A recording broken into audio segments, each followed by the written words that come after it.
The Tale of Peter Rabbit. Once upon a time, there were 4 little rabbits, and their names were Flopsy, Mopsy, Cottontail, and Peter. They lived with their mother in a sandbank underneath the root of a very big fir tree.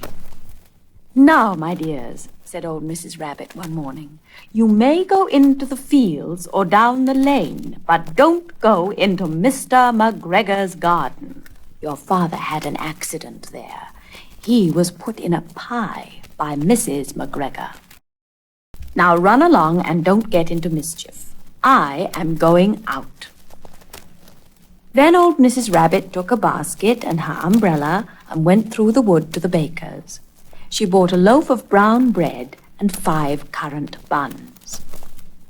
Flopsy, Mopsy, and Cottontail, who were good little bunnies, went down the lane to gather blackberries.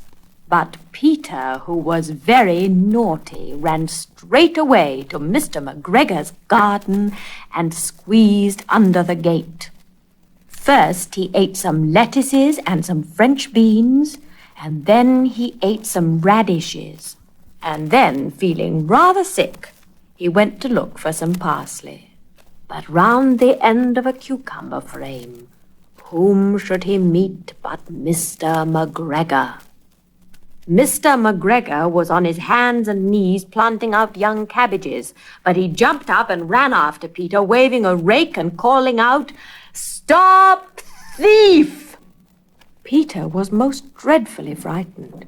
He rushed all over the garden, for he had forgotten the way back to the gate. He lost one of his shoes among the cabbages, and the other shoe amongst the potatoes. After losing them, he ran on 4 legs and went faster, so that I think he might have got away altogether if he had not unfortunately run into a gooseberry net and got caught by the large buttons on his jacket. It was a blue jacket with brass buttons, quite new. Peter gave himself up for lost and shed big tears. But his sobs were overheard by some friendly sparrows, who flew to him in great excitement and implored him to exert himself. Mr. McGregor came up with a sieve which he intended to pop upon the top of Peter, but Peter wriggled out just in time, leaving his jacket behind him, and rushed into the tool shed and jumped into a can.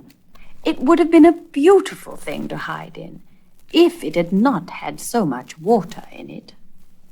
Mr. McGregor was quite sure that Peter was somewhere in the tool shed, perhaps hidden underneath a flower pot. He began to turn them over carefully, looking under each.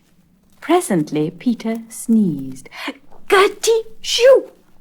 Mr. McGregor was after him in no time, and tried to put his foot upon Peter, who jumped out of a window, upsetting 3 plants. The window was too small for Mr. McGregor, and he was tired of running after Peter. He went back to his work. Peter sat down to rest. He was out of breath and trembling with fright, and he had not the least idea which way to go. Also, he was very damp with sitting in that can. After a time, he began to wander about, going lippity, lippity, not very fast, and looking all around. He found a door in a wall, but it was locked, and there was no room for a fat little rabbit to squeeze underneath. An old mouse was running in and out over the stone doorstep, carrying peas and beans to her family in the wood.